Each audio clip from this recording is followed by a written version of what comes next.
Welcome to my channel Juragan Sains. Kali ini kita akan mempelajari IPA kelas 7, yaitu bab 5 klasifikasi makhluk hidup part 2. Sebelum kita mulai, silakan sobat-sobat bisa like, komen, dan subscribe di channel Juragan Sains. Kingdom Monera. Monera merupakan organisme yang hanya mempunyai satu sel dengan struktur yang sangat sederhana.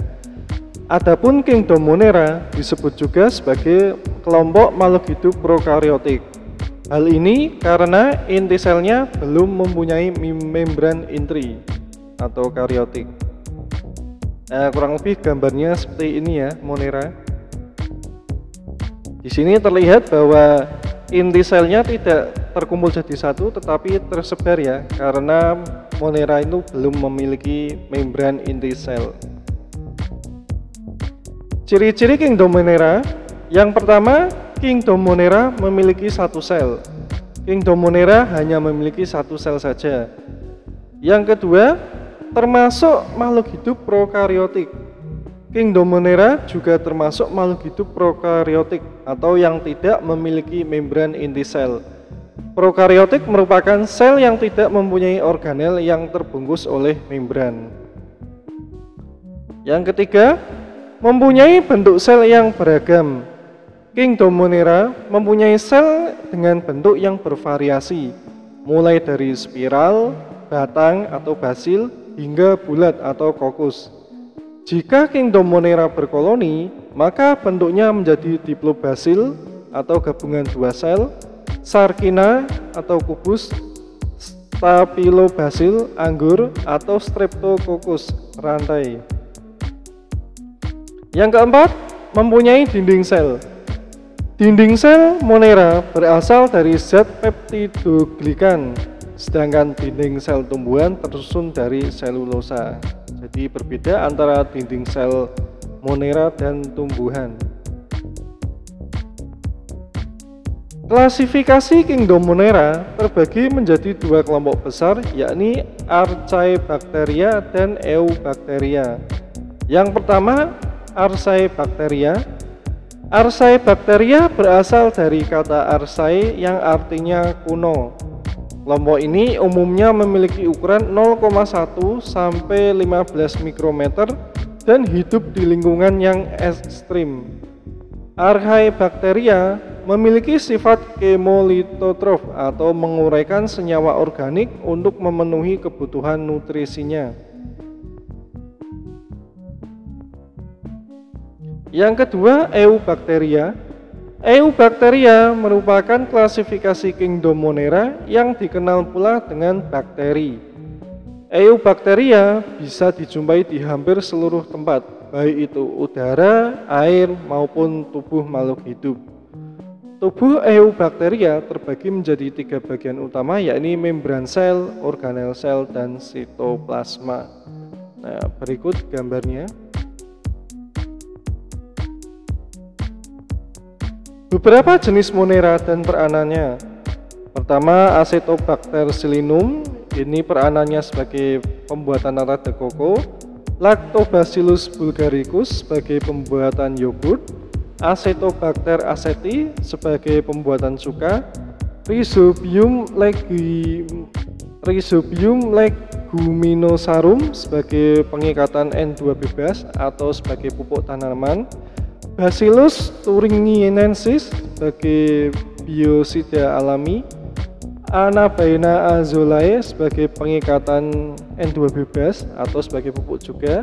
Spirulina sumber protein, dan Clostridium tetani itu bakteri penyebab tetanus.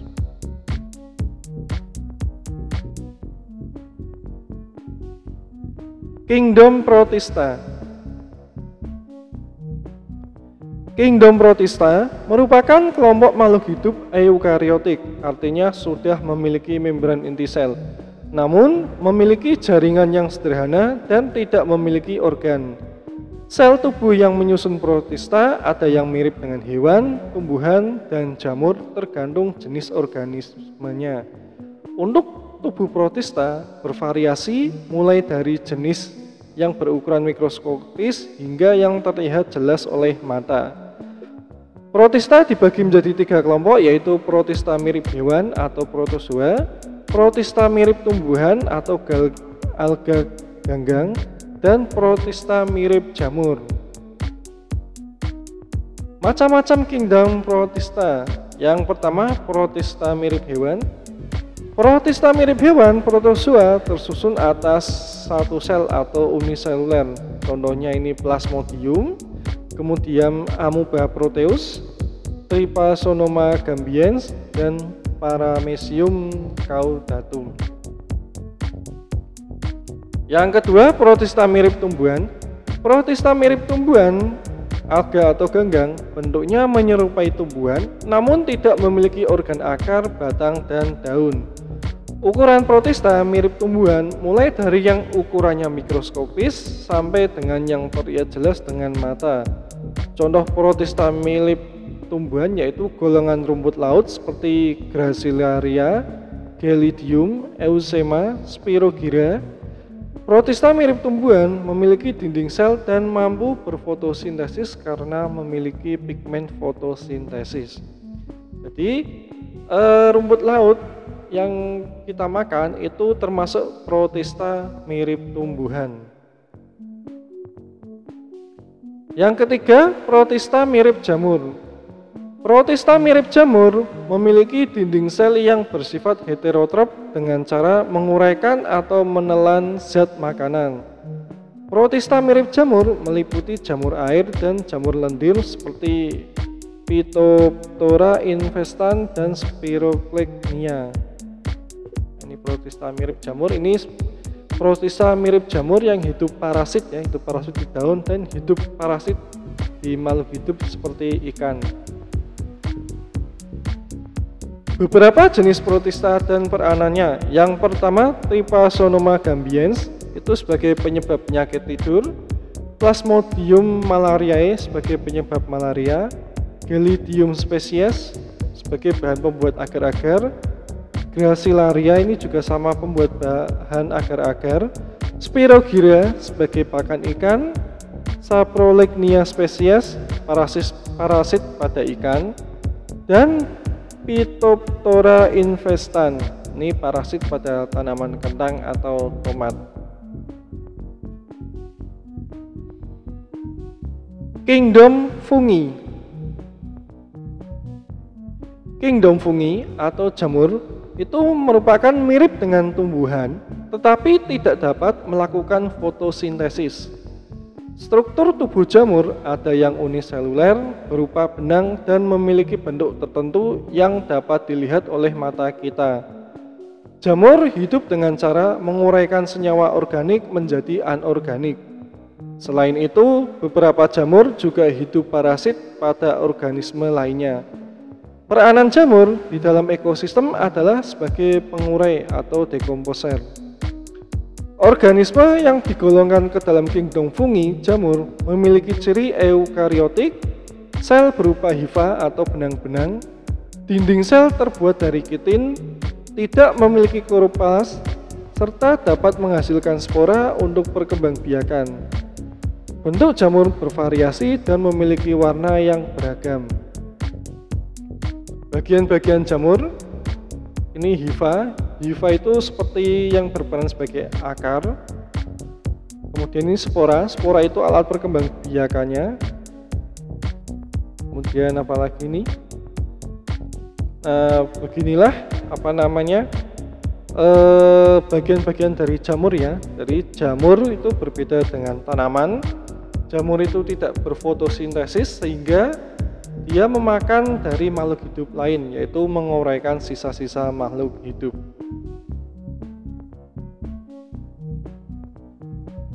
Contoh-contoh jamur, yaitu ada jamur tempe, kemudian jamur kuping, nah ini jamur beracun, dan ini jamur parasit yang hidup parasit pada semut.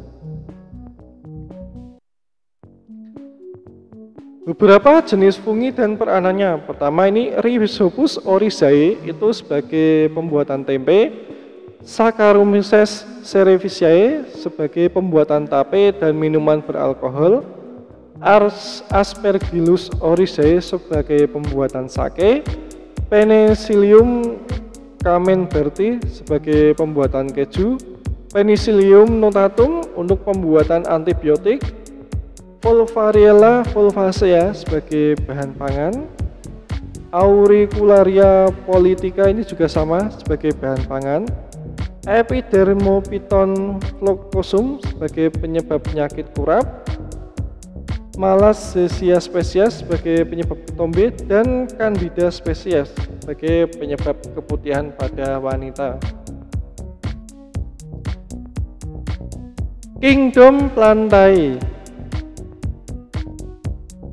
Kingdom Plantae memiliki karakteristik eukariotik, berdinding sel, memiliki kloroplas, jaringan terdiferensiasi menjadi organ akar, batang, dan daun.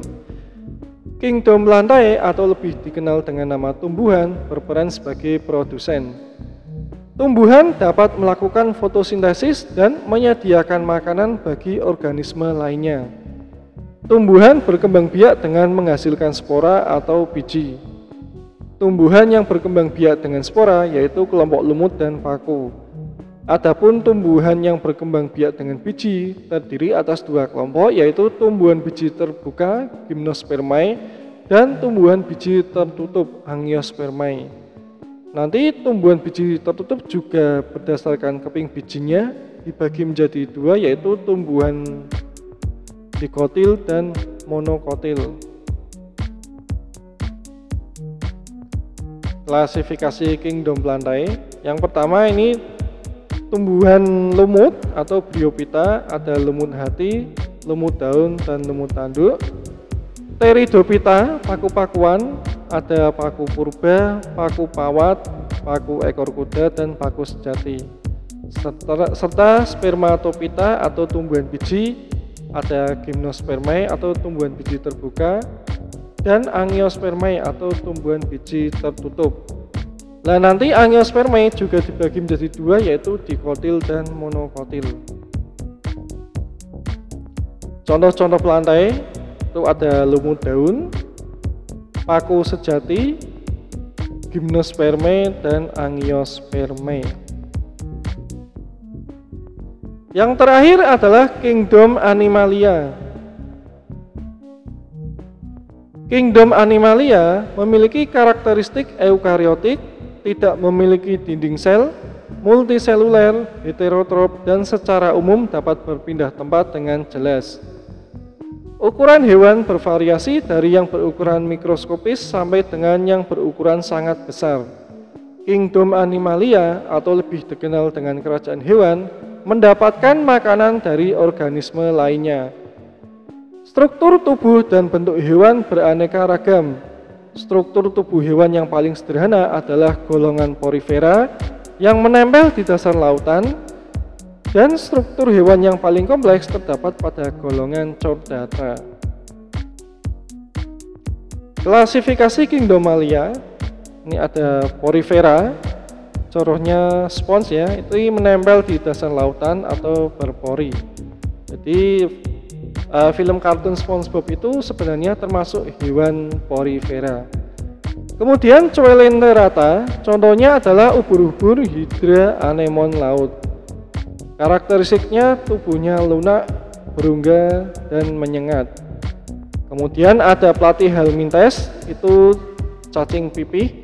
Contohnya cacing planaria, cacing pita, dan cacing hati.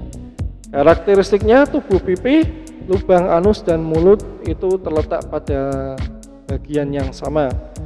Kemudian Nemathelminthes atau cacing gilik, contohnya cacing kremi dan cacing perut. Tubuhnya berbentuk gilik atau silindris dan tidak bersegmen. Kemudian ada Annelida atau cacing yang berruas-ruas, contohnya adalah cacing tanah dan lintah. Karakteristiknya tubuhnya bersegmen atau berruas-ruas. Kemudian Moluska atau hewan lunak, contohnya cumi, kerang, dan siput. Karakteristiknya tubuhnya lunak. Kemudian ada arthropoda, itu contohnya serangga, udang, laba-laba, dan kaki seribu. Karakteristiknya kaki beruas-ruas. Kemudian Echinodermata, ini contohnya bintang laut, bulu babi, dan teripang. Karakteristiknya kulitnya berduri dan hidup di laut. Dan terakhir itu Chordata, contohnya ikan, katak, ular, burung, dan sapi. Chordata memiliki karakteristik memiliki tali saraf di punggung, sebagian memiliki tulang belakang.